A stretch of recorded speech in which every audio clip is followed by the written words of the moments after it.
প্রকৃতি ও জীবন অনুষ্ঠানে আপনাদের সবাইকে স্বাগতম। বাংলাদেশের জীববৈচিত্র্য, প্রকৃতি ও পরিবেশের নানা বিষয় নিয়ে আমাদের এই অনুষ্ঠান প্রকৃতি ও জীবন। আমাদের জীবন আর প্রকৃতি একে অপরের সাথে গভীরভাবে জড়িত। এর নদ নদী, জলবায়ু, গাছপালা, প্রাণী, আমাদের সাথে এদের সম্পর্ক, সচেতনতা ও করণীয় তুলে ধরতে আমাদের এই অনুষ্ঠান।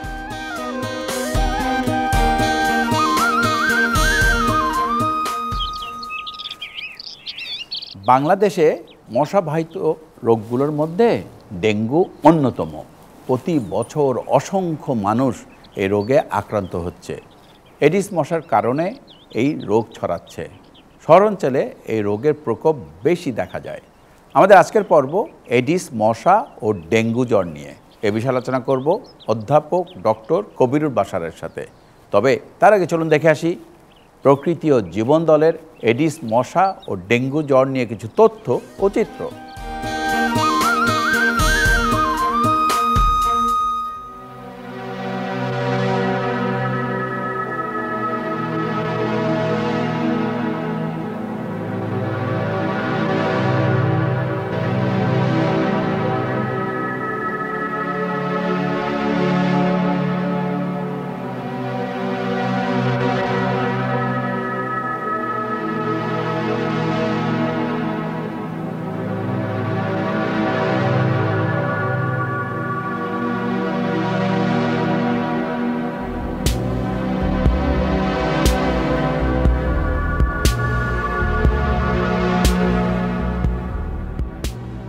বাংলাদেশ গ্রীষ্মমণ্ডলীয় একটি দেশ।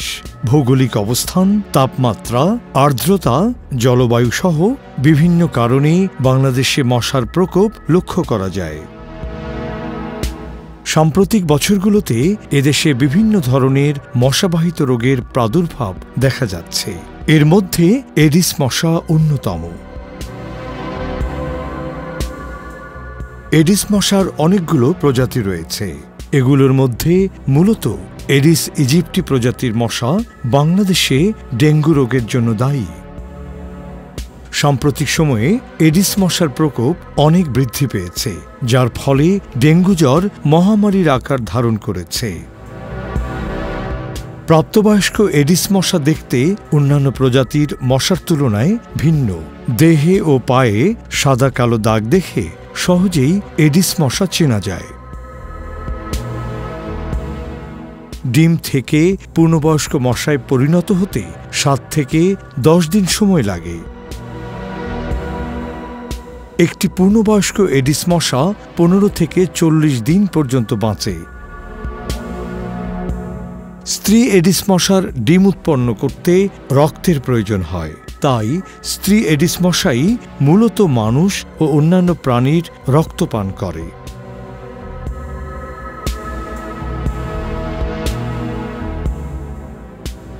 স্ত্রী এডিস মশা পানি জমে থাকতে পারে এমন স্থান যেমন পানির পাত্র, গাছের গর্ত, বদ্ধ ড্রেন, নালা, জলাশয় ইত্যাদি স্থানে ডিম দেয়।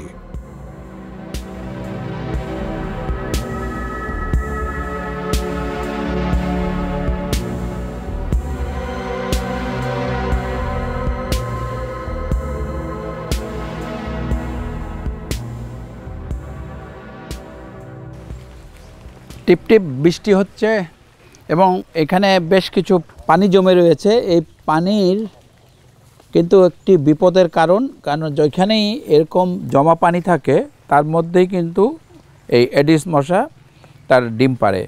এডিস মশার একটা উৎকৃষ্ট স্থান হচ্ছে এরকম জমা পানি, এবং সে কিন্তু এই ধরনের জমা পানি খুঁজে বেড়ায় ডিম পাড়ার জন্য, সেটা পরিষ্কার হোক অথবা অপরিষ্কার হোক। আর সেটা মাটিতে হতে পারে, ডাবের খোসায় হতে পারে, সেটা কোনো কংক্রিটের কনস্ট্রাকশনের জায়গায় হতে পারে, অথবা ছাদে হতে পারে। নানা জায়গায় কিন্তু আমরা পানি যখন জমিয়ে রাখি সেই পানিতে এই ডিমটা পারে কিন্তু এডিস মশা। পাশাপাশি আমাদের যে টব, সেই টবেও কিন্তু এই ধরনের পানি জমে থাকে এবং সেই জমা পানির উপরেই কিন্তু এডিস মশা ডিম পাড়ে। আমাদের সচেতনতাই কিন্তু আমাদের রক্ষা করতে পারে, কারণ যে পরিমাণ ডেঙ্গু রোগী এখন দেখতে পাচ্ছি আমরা চারিদিকে, ডেঙ্গুর ভয়াবহতা কিন্তু দিন দিন বাড়ছে এবং রোগীর সংখ্যাও বাড়ছে। সুতরাং এই ভয়াবহতার থেকে রক্ষা পেতে হলে আমাদের কিন্তু সচেতন হতে হবে। তো সব কিছু মিলিয়ে একটি কথা, আমাদের সাবধানতা আমাদেরই রক্ষা করতে পারে।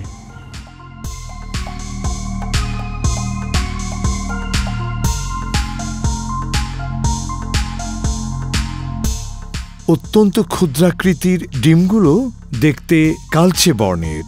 মশার ডিম পানির উপরে কোনো শক্ত অবস্থানের সাথে লেগে থাকে। প্রতিকূল পরিবেশে শুষ্ক স্থানেও মশার ডিম দীর্ঘদিন টিকে থাকতে পারে।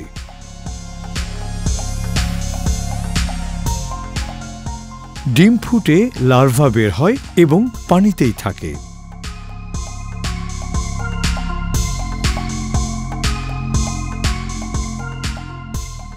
কিছুদিন পরেই লার্ভা বড় হয়ে পিউপায় পরিণত হয় এবং পানিতে সাঁতরাতে থাকে।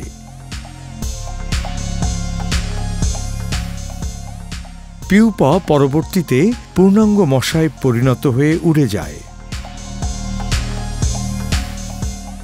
এডিস মশা কামড় দিলেই একজন মানুষ ডেঙ্গু জ্বরে আক্রান্ত হয় না। একটি এডিস মশা যখন ডেঙ্গু জ্বরে আক্রান্ত কোনো রোগীর রক্ত পান করে, তখন মশাটির দেহে ডেঙ্গু ভাইরাস চলে আসে এবং মশাটি ডেঙ্গু ভাইরাস ছড়ানোর উপযোগী হয়।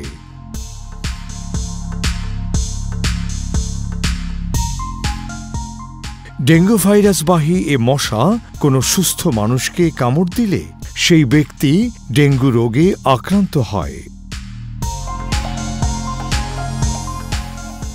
মশাটির শরীরে যতদিন ডেঙ্গু ভাইরাস সক্রিয় থাকে ততদিন পর্যন্ত ডেঙ্গু ভাইরাস ছড়ায়।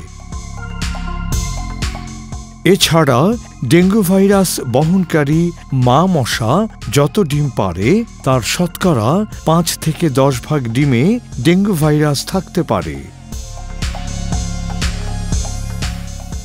জুলাই থেকে অক্টোবর মাস পর্যন্ত এডিস মশার বিস্তার বেশি ঘটে বলে এ সময়ে ডেঙ্গু জ্বরের প্রকোপ দেখা যায়। ডেঙ্গু ভাইরাস বহনকারী এডিস মশা কামড়ানোর সঙ্গে সঙ্গে জ্বর হয় না। সাধারণত কামড়ানোর ৩ থেকে ১৪ দিনের মধ্যে আক্রান্ত ব্যক্তির শরীরে জ্বর আসে। একজন আক্রান্ত ব্যক্তির রক্তে যতদিন ডেঙ্গু ভাইরাস সক্রিয় থাকে ততদিন তার শরীরে জ্বর থাকে।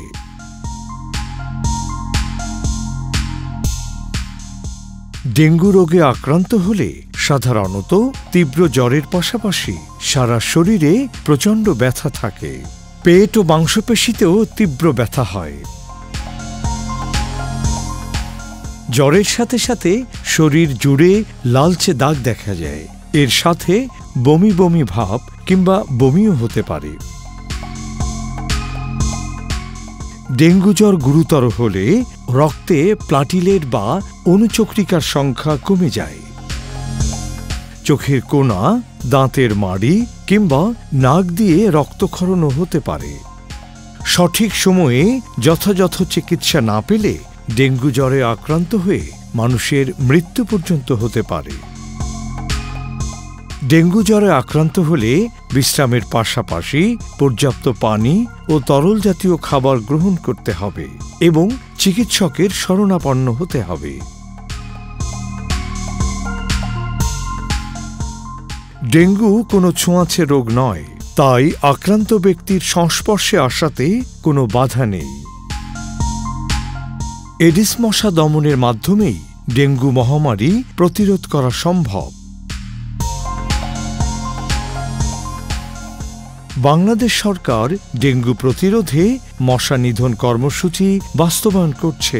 এর পাশাপাশি মশা নিয়ন্ত্রণে বিভিন্ন ধরনের জনসচেতনতামূলক কার্যক্রম পরিচালনা করছে।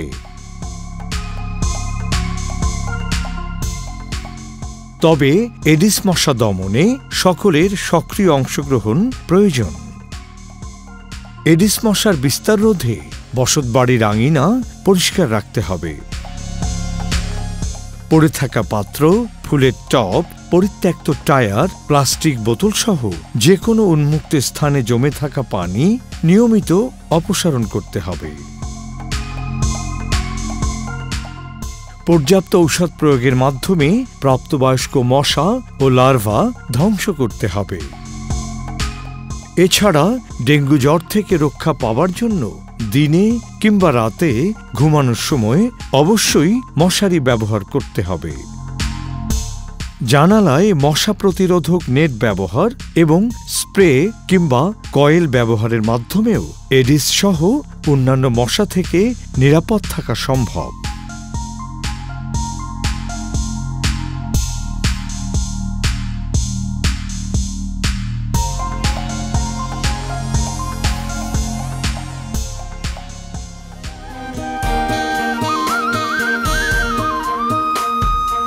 দর্শক মণ্ডলী, আমরা তখন দেখলাম এডিস মশা ও ডেঙ্গু জ্বর নিয়ে বিস্তারিত প্রতিবেদন।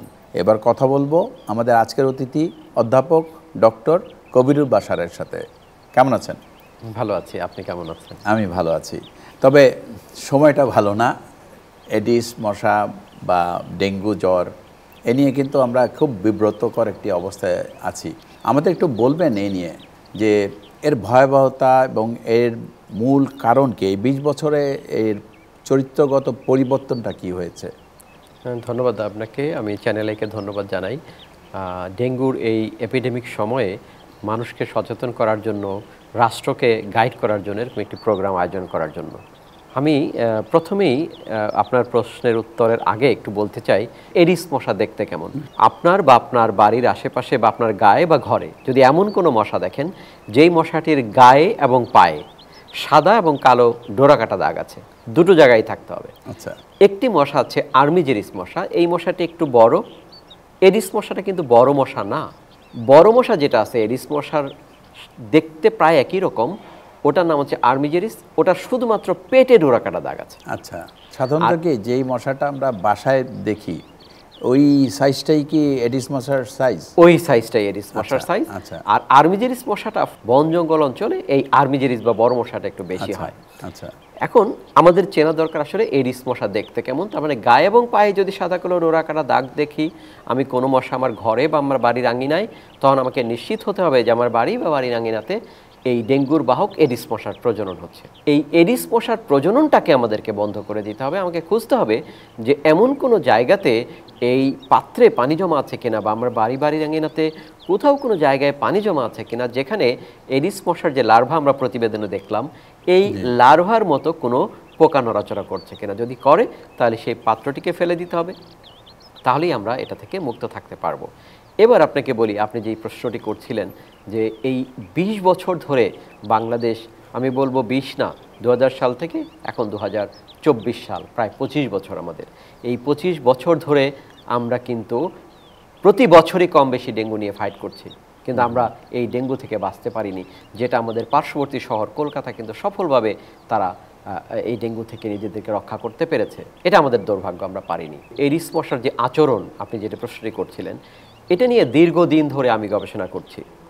এডিস মশা খুবই একটা সুচতুর একটি মশা, খুবই বুদ্ধিমান একটি প্রাণী। দেখবেন যে মশারির ভিতরে সে কীভাবে ঢুকে, ঘরের ভিতরে সে কীভাবে ঢুকে। এখন তার এই বুদ্ধির আরেকটি পর্যায় হচ্ছে তার অ্যাডাপ্টেশন। এই অ্যাডাপ্টেশনটা কিভাবে করছে সে, আমরা আমাদের গবেষণায় যেটি দেখেছি, আমরা সারা পৃথিবীতে একটি তথ্য প্রচলিত আছে যে এডিস মশা দিনে কামড়ায়, কিন্তু আমরা সেটি ল্যাবরেটরিতে এবং মাঠ পর্যায়ে পরীক্ষা করে 3 বছর আমরা গবেষণা করে প্রমাণ করেছি এডিস মশা শুধুমাত্র দিনে নয়, রাতেও কামড়ায়। এখন এই রাতে কামড়ানোর অভ্যাসটা এডিস মশা কীভাবে তৈরি করলো? আপনি যদি পুরনো ঢাকাইতে যান, একটা বাড়ির সঙ্গে আরেকটা বাড়ি লাগানো, সেখানে দিন এবং রাতের ব্যবধান নাই, দিনে রাত হয়ে বসে আছে। তার মানে সে কিন্তু মিসলিড হচ্ছে। আবার ঢাকার কিছু কিছু জায়গায় যাবেন, রাতের বেলা দিন হয়ে বসে আছে, কারণ এত পরিমাণে লাইটের ব্যবহার সেখানে হচ্ছে। এটাকে আমরা বলছি লাইট পলিউশন। একদিকে লাইট পলিউশন, মশাকে দিনের যে আলো, সেই আলো রাত্রে পাচ্ছে, সে রাতেও কামড়ানো শুরু করেছে। সেজন্য বাইটিং অ্যাডাপ্টেশন বা মানুষকে কামড়ানোর যে অ্যাডাপ্টেশন, এটিতে সে পরিবর্তন করেছে। এই মুহূর্তে ধরেন প্রচুর মানুষ ডেঙ্গুতে আক্রান্ত হচ্ছে, কিন্তু আপনি যদি সবাইকে জিজ্ঞেস করেন মশা কেমন, মশা কিন্তু খুব বেশি নাই এই মুহূর্তে। এডিস মশা খুব বেশি থাকে না, এখন আপনি বা আমি রাতে যখন ঘুমাতে যাচ্ছি, যেহেতু মশা বেশি নেই, আমরা কিন্তু মশারি টাঙাচ্ছি না। মশারি না টাঙালে কিন্তু বিপদটা ঘটে যাচ্ছে আমাদের, কারণ এই মশাটা দিনে বা রাতে যে কোনো সময় কামড়াতে পারে। সো আমাদের বাচ্চা বা আমরা দিনে বা রাতে যখনই ঘুমাই না কেন আমাদেরকে মশারির নিচে ঘুমাতে হবে। আরেকটি আচরণগত পরিবর্তন সে করেছে যে একটা সময় আমরা জানতাম যে এডিস মশা শুধুমাত্র পরিষ্কার পানিতে জন্মায়, কিন্তু আমরা মাঠ পর্যায়ে আমাদের এই 25 বছরের গবেষণায় দেখেছি, আমার কাছে ভিডিও আছে, ড্রেনে এডিস মশার প্রজনন হচ্ছে এখন। এটা কেন হচ্ছে? কারণ এটাকে বলে অ্যাডাপ্টেশন প্রেশার। ধরেন পরিষ্কার পানি আপনার বাসায় নাই, আপনার বাড়ির সামনে একটি ড্রেন আছে, ওই ড্রেনে গিয়ে এই মশাটা ডিম পারবে এবং ওই ড্রেনেই মশার প্রজনন হবে। ছোট্ট বাসার সামনে যে গেটের যে চ্যানেলটা থাকে, এই চ্যানেলের ছোট্ট অল্প একটু পানি, ওর মধ্যে আমরা প্রচুর এডিস মশা লার্ভা পাই এখন। আমরা বাসার যে সেপটিক ট্যাঙ্কির যে একটা ছোট্ট একটু ছিদ্র থাকে, এই ছিদ্রের মধ্যে আমরা মশা পাই। পাইপের ছোট্ট একটি মুখ, এর মধ্যে আমরা এডিস মশা পাই এখন। এই যে তার আচরণগত পরিবর্তন, তার যে অ্যাডাপ্টেশন যে পরিবর্তন করেছে, এটি আমাদের যে এডিস মশা নিয়ন্ত্রণ ব্যবস্থাকে ওই টার্গেট করে আমাদেরকে এখন কিন্তু নিয়ন্ত্রণ ব্যবস্থাটাকে আমাদেরকে চালাতে হবে। যদি আমরা না চালাতে পারি তাহলেই আমরা এডিস মশা নিয়ন্ত্রণে ব্যর্থ হয়ে যাব এবং ডেঙ্গু বাড়তে থাকবে। জলবায়ুর যে পরিবর্তন, তার সাথে কি এর কোনো সম্পর্ক আছে? অবশ্যই আছে। জলবায়ু পরিবর্তনের ফলে পৃথিবীতে তাপমাত্রা বেড়ে যাচ্ছে। যে সময় বৃষ্টিপাত হওয়ার কথা সে সময় হচ্ছে না। বৃষ্টি হওয়ার সাথে এডিস মশার সম্পর্ক, উপযোগী তাপমাত্রার সাথে এই এডিস মশার সম্পর্ক। আর এডিস মশা যখন বাড়বে তখন ডেঙ্গু বাড়বে। আবার ডেঙ্গু ভাইরাসের সাথেও গ্লোবাল ক্লাইমেট চেঞ্জ বা জলবায়ু পরিবর্তনের একটি সম্পর্ক আছে। এখন বিশ্বব্যাপী এটি নিয়ে কিন্তু দারুণভাবে কাজ চলছে। আমাদের বাংলাদেশে তো গবেষণা খুবই কম যে গ্লোবাল ক্লাইমেট চেঞ্জ বা জলবায়ু পরিবর্তনের সাথে মশাবাহিত রোগ ধীরে ধীরে বাড়তে থাকবে। আমাদের দেশ না শুধুমাত্র, অন্য দেশেও বাড়বে। আপনি জানেন যে গত বছর ব্রাজিলে 20 লাখের বেশি মানুষ আক্রান্ত হয়েছিল। আচ্ছা, আমাদের বাংলাদেশে সরকারি হিসাব মতে 3,21,000-এর উপরে, বেসরকারি হিসাব মতে আরও বেশি, অনেক বেশি। তাহলে জলবায়ু পরিবর্তন এর সঙ্গে সঙ্গে আরও অন্যান্য প্রভাবও আছে। অপরিকল্পিত নগরায়ন, তারপরে রয়েছে হলো আমরা প্রচুর পরিমাণে এখন প্যাকেট ফুড, ক্যান ফুডে অভ্যস্ত হয়ে যাচ্ছি। এই প্যাকেট ফুড, ক্যান ফুড কী করে? প্রচুর পরিমাণে ওয়েস্টেজ তৈরি করে, পাত্র তৈরি করে, যেগুলো মশার প্রজননের জন্য উপযোগী। তো শুধুমাত্র জলবায়ু পরিবর্তনের ফ্যাক্টর তা না, জলবায়ু পরিবর্তন একটা বড় ফ্যাক্টর, সঙ্গে সঙ্গে অপরিকল্পিত নগরায়ন এবং মানুষের আচরণ, এই সবগুলো মিলিয়েই আমাদের এই ক্ষতিটা হয়ে যাচ্ছে। তো বাংলাদেশে বর্তমানে এডিস মশা নিয়ন্ত্রণে যে ধরনের কার্যক্রম চলছে তা কতটুকু সফল? দেখেন, পৃথিবীতে উন্নত দেশগুলোর দিকে আমরা যদি তাকাই, আমাদের দেশে যে কীটনাশকগুলো ব্যবহার করা হয় এগুলো কিন্তু ওরা ব্যবহার করে না। যে কীটনাশকগুলো আমাদের দেশে ব্যবহার করা হয় সেগুলোর স্বাস্থ্য ঝুঁকি অনেক বেশি, পরিবেশ ঝুঁকিও অনেক বেশি। আপনি প্রকৃতি নিয়ে কাজ করেন, আমি বলবো যে এই দিকে আপনি আমাদের পথ দেখাচ্ছেন। আমরা মশা মারতে গিয়ে আমরা কি অ্যাকোয়াটিক ইকোসিস্টেম বা আমার জলজ প্রাণী কি সব ধ্বংস করব? এটা আমরা করতে পারি? আমরা পারি না। কারণ অ্যাকোয়াটিক যে অন্যান্য অ্যানিম্যালগুলো আছে সেগুলো আমাদের বাস্তুসংস্থানের অন্যতম একটি উপাদান। কিন্তু আমরা যে টেমিফস ব্যবহার করছি মশার লার্ভা মারার জন্য, একটা অ্যাকোয়াটিক প্রাণী বাঁচবে না। তাহলে আমরা এটি ব্যবহার করছি এখন, অথচ পৃথিবীতে বহু আগে এটি বন্ধ করে দিয়েছে অনেক দেশ, যেখানে এখন 4th জেনারেশন বায়োপেস্টিসাইড, যেটা বিটিআই, যেটা টার্গেট স্পেসিফিক মশার লার্ভাকেই মারবে এবং অন্য কোনো অ্যাকোয়াটিক অ্যানিম্যালের কোনো ক্ষতি না করে, মানুষের কোনো ক্ষতি না করে, এইগুলো আমরা কেন জানি আনতে পারি না, যেটা পরিবেশের জন্য ভালো, মানুষের স্বাস্থ্যের জন্য ভালো, কিন্তু আমরা আনতে পারছি না। আমরা এমন এমন কীটনাশকও আমরা ব্যবহার করি যেটি কোনো কার্যকরী না, তারপরেও আমরা ব্যবহার করছি। মানে এর মূল কারণটি কি, কেন এটা হচ্ছে না? আমি একদম স্পেসিফিক বলে দেই। আমার কাছে দক্ষিণ সিটি কর্পোরেশনের আমি যে মিটিং উপস্থিত ছিলাম, সেই মিটিংয়ে আমরা 2 বার সিদ্ধান্ত নিয়েছি যে ব্যাসিলাস থুরিনজিয়েন্সিস, যেটি বিটিআই, যেটি খুবই একটি ভালো বায়োপেস্টিসাইড, সেটির সিদ্ধান্ত হয়েছে 2 বার, কিন্তু সেটিকে কিন্তু ব্যবহার করা হয়নি। কেন হয়নি? আমরা টেকনিক্যাল কমিটি থেকে আমরা বলিও, তাহলে দেখা যায় অনেক অনেক জিনিসই আসলে বাস্তবায়ন হয় না। তো আমরা জানি না সেটা কেন হয় না সেটা। তবে দেশের স্বার্থে, মশা নিয়ন্ত্রণের স্বার্থে ভালো কিছু, পৃথিবীর উন্নত দেশগুলোর দিকে তাকিয়ে দেখেন তারা কি করছে। যেটা আপনি বলছিলেন যে পাশের দেশে কলকাতাতেই তারা সাকসেসফুল, দারুণভাবে সফল। এটা কি পুরো পশ্চিম বাংলা জুড়েই এই অবস্থা? পুরো পশ্চিম বাংলা জুড়েই তারা সফলভাবেই ডেঙ্গুকে নিয়ন্ত্রণ করতে পেরেছে। আচ্ছা, এই যে এডিস মশা যেটা নিয়ে বর্তমানে দেশে বিদেশে নানা ধরনের গবেষণা হচ্ছে, আমরা কি কোনো গবেষণা করছি এটা নিয়ে? মশা নিয়ে গবেষণা সবচেয়ে বেশি হয় ইউএসএতে হয়, সিঙ্গাপুরে হয়, মালয়েশিয়াতে হয়, ব্রাজিলেও অনেক বেশি হয়। তা আমাদের দেশে আমরাও করি, কাজ করছি, ভবিষ্যতে আরও করব, যেহেতু এটা নিয়ে আমি পিএইচডি করেছি জাপানে। এটাই আমার নেশা, পেশা, ভালোবাসা, ধ্যান, জ্ঞান, যাই বলেন না কেন, এটাই। তাহলে এই যে এডিস মশা যার নিয়ন্ত্রণ আমরা খুব বেশি এখনও করতে পারিনি কিংবা বলবো করা হয়নি, কি ধরনের পদক্ষেপ নিলে আপনি মনে করেন যে এর থেকে আমরা একটা ভালো অবস্থায় সুফল পাবো? পত্রিকাতে আমি একটা মডেল প্রস্তাব করেছি। আমি নিশ্চিত করে বলতে পারি যদি আমার মডেলটি বাস্তবায়ন হয়, বাংলাদেশে ডেঙ্গু নিয়ন্ত্রণ হবে। আমার এই মডেলটার যদি খুব সংক্ষিপ্ত আকারে আপনাকে বলি, যে একটা ওয়ার্ড যদি আমি ধরি, একটা ওয়ার্ডকে আমরা 7টা 5টা ব্লকে ভাগ করব। কতগুলো বাড়ি আছে তার উপরে ভিত্তি করে। ধরুন আমাদের এই তেজগাঁও অঞ্চলের 1000টা বাড়ি আপনার বা আমাকে দুজনের একটা টিমকে দেওয়া হলো। এই দুজন মানুষ অনেক বেশি শিক্ষিত মানুষ হওয়া লাগবে না, আমরা ট্রেন করে দিব। 1000 বাড়িতে একটা কর্মী সপ্তাহে একদিন ওই বাড়িটি ভিজিট করবে। খুব সিম্পল, এই বাড়িটিকে ঘুরবে, ঘুরে দেখবে যে এই বাড়ির কোনো জায়গাতে কোনো পাত্রে পানি জমা আছে কিনা, ড্রেনের অবস্থাটা কেমন, ওইখানে এডিস মশা বা কোনো মশা হচ্ছে কিনা। এটি হলে আমাদের মোবাইলে আমরা যে গবেষণা করি, আমাদের একটা অ্যাপ আছে, এই অ্যাপে এন্ট্রি দিবে। এন্ট্রি দেওয়ার সঙ্গে সঙ্গে এটা সিটি কর্পোরেশন কাছে চলে যাবে। যদি কোনো বাসায় এডিস মশা বা মশা একদম না পাওয়া যায়, তাহলে নেগেটিভ হিসাবে সিটি কর্পোরেশনের ইনফরমেশন টেকনোলজিতে চলে যাবে। আর যদি কোনো বাসায় পাওয়া যায় তাহলে পজিটিভ হিসাবে চলে যাবে। যখনই পজিটিভ যাবে, সিটি কর্পোরেশন সেন্ট্রাল সার্ভার থেকে একটা গ্রুপ দেখবে, মনিটর করবে কোথা থেকে পজিটিভ আসলো আজকে। আচ্ছা, ও বাসা থেকে পজিটিভ আসছে, জিওগ্রাফিক্যাল লোকেশনও এখানে অ্যাড করা থাকবে। ওই জায়গাতে চলে যাবে র্যাপিড রেসপন্স টিম, ওই বাসায় গিয়ে ওই মশাটার যে জন্মস্থান এটাকে ক্র্যাশ করে ফেলবে।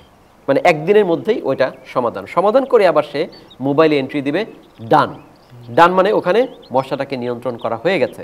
কোনো বাসায় যদি ডেঙ্গু রোগী থাকে তাহলে ওই রোগীটাও এন্ট্রি হবে মোবাইলে।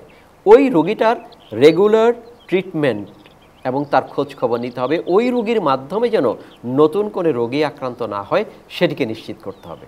সেখানে কীটনাশক লাগবে না, কীটনাশক ইমার্জেন্সি হলে লাগবে, খুব বেশি ক্ষেত্রে লাগবে না। আমরা পরিবেশকে রক্ষা করে, আমরা স্বাস্থ্যকে রক্ষা করে শুধুমাত্র সিম্পল টেকনোলজিতে এইভাবে নিয়ন্ত্রণ করতে পারবো, যেটি যেভাবে কলকাতা করছে। অনেক ধন্যবাদ, অনেক কিছু জানা গেল আপনার কাছ থেকে। আপনাকে অনেক ধন্যবাদ, চ্যানেল আইকে ধন্যবাদ। দর্শক মণ্ডলী, প্রকৃতি ও জীবন অনুষ্ঠানের এবারের সেগমেন্টটি হচ্ছে আপনি জানেন কি। চলুন জানা যাক এডিস মশা ও ডেঙ্গু নিয়ে কিছু তথ্য। আপনি জানেন কি ডেঙ্গু ভাইরাসের 5টি ভিন্ন ধরন রয়েছে, যা সেরোটাইপ নামে পরিচিত। প্রতি বছর প্রায় 40 কোটি মানুষ ডেঙ্গু রোগে আক্রান্ত হয়ে থাকে, যার 80% ক্ষেত্রে কোনো লক্ষণ প্রকাশ পায় না। ডেঙ্গু কোনো ছোঁয়াচে রোগ নয়, অর্থাৎ এটি মানুষ থেকে মানুষের শরীরে ছড়ায় না। এডিস মশা দিনে রাতে উভয় সময়ই কামড়ায়। ডেঙ্গু আক্রান্ত রোগী অ্যাসপিরিন জাতীয় ঔষধ গ্রহণ করলে রক্তক্ষরণ হওয়ার ঝুঁকি থাকে। শুধু দর্শক, দক্ষিণ পশ্চিম এশীয় অঞ্চলে ডেঙ্গু রোগের প্রকোপ বেশি দেখা যায়। সময় মতো চিকিৎসা না নিলে রোগীর মৃত্যু পর্যন্ত হতে পারে। তাই ডেঙ্গু জ্বর থেকে রক্ষা পেতে যেসব জায়গায় এডিস মশা বংশ বিস্তার করে সেগুলো পরিষ্কার পরিচ্ছন্ন রাখতে হবে। প্রাকৃতিকভাবে মশার বংশ বিস্তার রোধ করতে সকলকে একযোগে কাজ করতে হবে। সুন্দর প্রকৃতিতে গড়ে সুস্থ জীবন, এই আশা নিয়ে শেষ করছি আজকের অনুষ্ঠান। আপনারা সবাই ভালো থাকুন, সুস্থ থাকুন।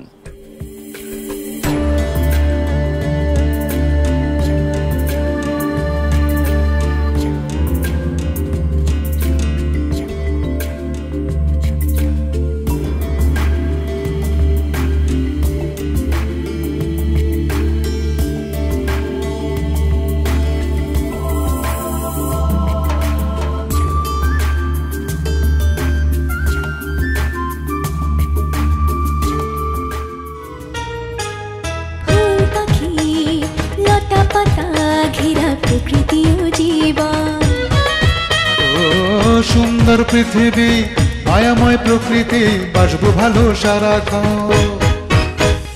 চাই চাই চাই সুন্দর পৃথিবী চাই, চাই চাই চাই সুস্থ পরিবেশ চাই। ফুল পাখি লতা পাতা ঘেরা প্রকৃতি ও জীবন। ও সুন্দর পৃথিবী মায়াময় প্রকৃতি বাসবো ভালো সারাক্ষণ। এসো হাতে হাত ধরে শপথ করে সুন্দর সুস্থ পরিবেশ গড়ি, সুন্দর সুস্থ পরিবেশ গড়ি, সুন্দর সুস্থ পরিবেশ গড়ি।